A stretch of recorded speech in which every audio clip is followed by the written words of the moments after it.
Fenrir. I am stuffing up all these names. This was another entity that came to me that I did not know that much about. This is from Norse mythology. I'm pretty sure this wolf like character is an offspring of Loki, if I read that correct. But the energy of this one was interesting. So the first thing was, what do you see first? Like, I know there were images portrayed where he was more of just a wolf, but there were some that I found as a wolf and a man. And that was the energy that I felt into when I was tapping into that. So that's how I've depicted him here, is what I felt he looked like. Because what do you see first? Do you see the wolf or do you see the man? And so the lesson in that was, what piece of a person or a situation or an idea are you judging first? So you could look at that and you can go, oh, there's a man. Oh, hang on, he's got a wolf head.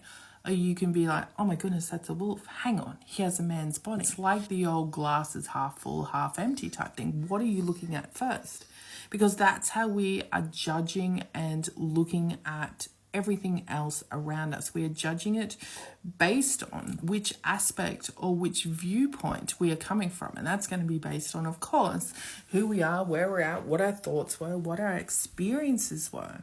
So we need to be more aware of when we are making judgments or when we are looking at things that, you know, we may not be looking in the right light. We may be looking at the wolf instead of the body, where we should be looking at the body instead of the man, and vice versa.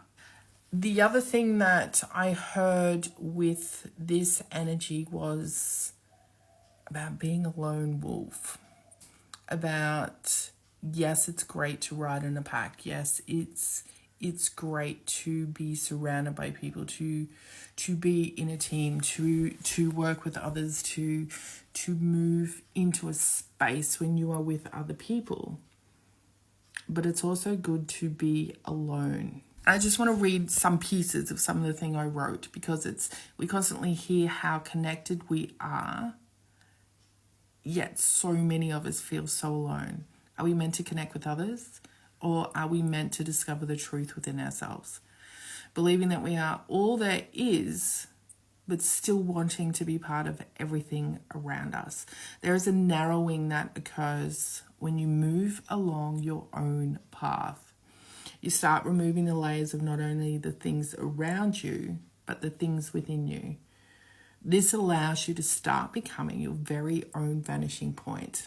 It's the descent to ascent, the loneliness to completedness, felt only in complete resonance.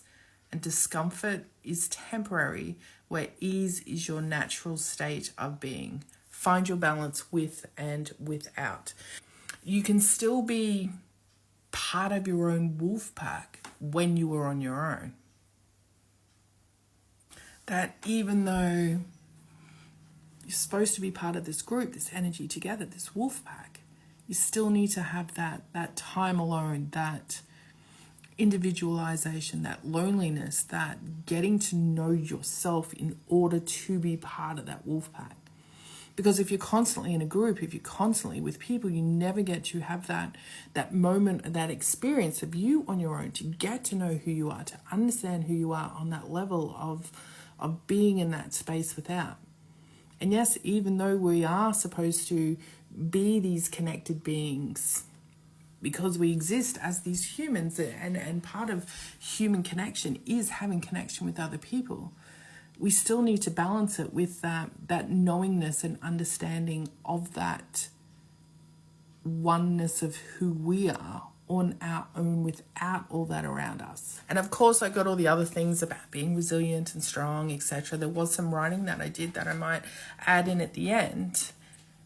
But one of the other things that I wrote was how, when you look at this, the beast can become the man and the man can become the beast. So you can grab onto those two different essences of what you believe they are, and you can draw on those different energies depending on what your experience is or what you're doing. So there's that duality of being both and at the same time. So even though you may be depicted as two totally different things or looked at as one way or another way, you can still draw on the energy of being that full one of one thing or the other thing, whatever that is.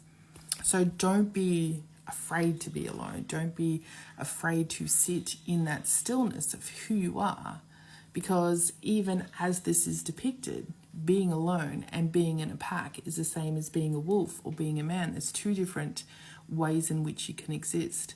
So it's the power lies with being comfortable with both and sitting in both and allowing and being in both of those different energies, which is going to allow you to really embody the essence of Fenrir and what he represents.